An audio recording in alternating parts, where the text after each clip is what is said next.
Rarely can a player achieve elite national status as a junior, win multiple high school state championships, dominate college tennis, and eventually turn pro, becoming one of the best ever to hail from the Peach State. But then again, no one else is Brian Vahaly.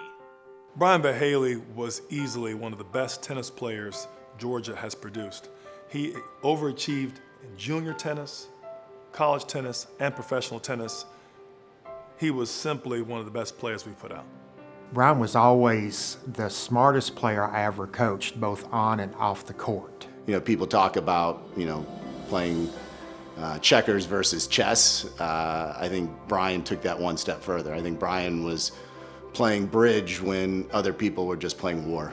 He had a world-class backhand. His anticipation on the court was incredible, and his mental game was second to none. Brian Vahaly was born in Camden, New Jersey in 1979, and he took to tennis like a duck to water as he began hitting balls at the ripe age of 2. In his early years, his family moved to Atlanta, and Brian continued to learn the game, honing his craft, and by the age of 12, he was turning heads and climbing in the national rankings. You could see right away his vision on the court was better than anybody. He just knew how to play people. He knew how to compete. He knew how to attack your weaknesses. And where everyone else is just kind of smashing balls and hitting balls, he knew when and where to put that ball to get you in an uncomfortable position, and that's what allowed him to win those close matches most of the time. He would go on to attend the Lovett School in Atlanta. During his high school years, he led the Lions to 3 GHSA state championships. The biggest accomplishment, however, was during the spring of his senior year. Vahaly won the Easter Bowl's boys 18 and under division. The following summer, he reached the quarterfinals of Junior Wimbledon. That boosted him to number 17 in the ITF World Rankings. From a confidence standpoint, I think that was a day where he really felt like he belonged as, one of the top couple players in the country. His opponent in the finals was Chad Carlson, who's also from here in Atlanta. That just shows how good of a player Brian was. The South was very good. Atlanta was really good. We had 4 players in the top 20 in the country. Brian was the best of those 4. That was a huge tournament, not only for Brian, but also for the state of Georgia. And that win took him to the top, and at that point, everybody realized how good Brian was. Vahaly, now a top 20 world junior, chose to forego pro tennis to play in college. He then shocked many again with his choice to play at the University of Virginia over both Georgia and Stanford. At the time, the university had no tennis tradition, but a strong academic reputation. When it came time to go to college, he could write his own ticket. He could go wherever he wanted, and it was important to him to basically walk in his own path and find a school that fit his needs. And religion and academics were very important to Brian, as well as obviously the tennis. And he just felt UVA would give him the best chance and the best opportunity to just grow up. Dick Stockton was the coach there, and Brian wanted to go to a good academic school where he was going to lead the way, where he might be the first real star there. And that's exactly what happened. While at Virginia, Vahaly was a 3-time All-American, 2-time Atlantic Coast Conference Player of the Year, and in 2001, he reached the NCAA singles final as well as the doubles semifinal. He was also the first tennis All-American in the program's history. By going in there and having success, he showed other, top 10 players in the country that it's possible and it's doable. Once he got to UVA and started having the success and he became one of the top players in college tennis, at that point in time, he was able to really lay that foundation for where UVA tennis is today.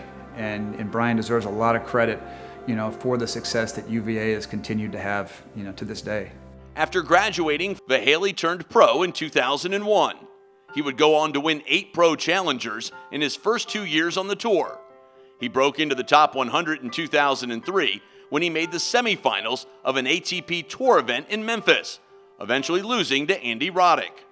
Later that year, he had his breakout event at the ATP Super 9 at Indian Wells. He met former #1 player in the world, Juan Carlos Ferreira, in the second round, and he won 6-4, 3-6, 6-3. while advancing all the way to the tournament's quarterfinals. Made his first really big move was at Indian Wells. He got the call to go play the qualifier. And then he went out there, went through the qualifier, and that's where he beat Juan Carlos Ferrero, Fernando Gonzalez out there. And that's when he made his big breakthrough. Vahaly was known for his play on the baseline as well as his exceptional backhand. These skills helped him make the United States Davis Cup team in 2003.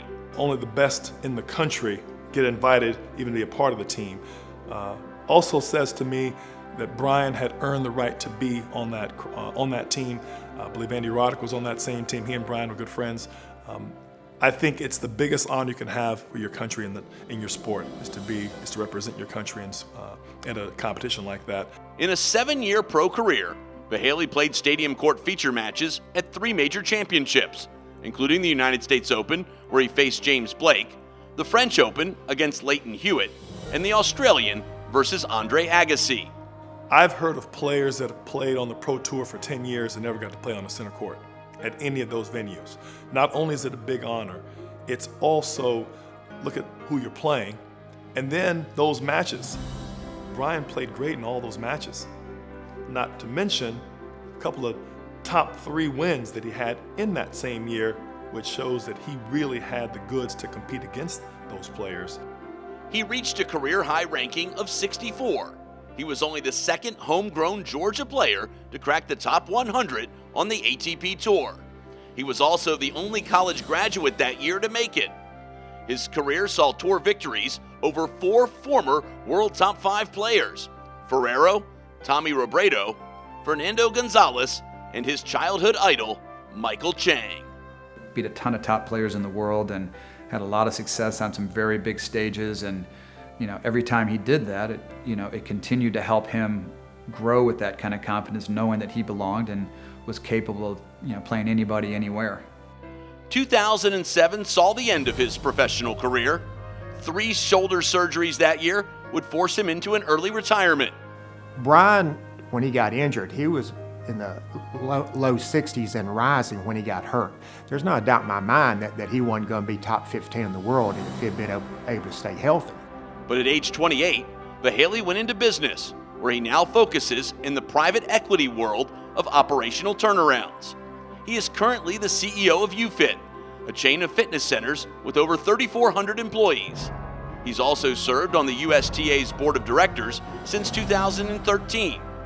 He's also currently its secretary and treasurer. There was a time where he was the only top 100 player with a college degree. I think that was something that was really important to him, and I think that's something that he knew whenever tennis was going to be done, he was going to have, something to definitely fall back on when he went into his next stage of life. Congratulations to Brian Vahaly, a 2020 inductee into the Georgia Tennis Hall of Fame.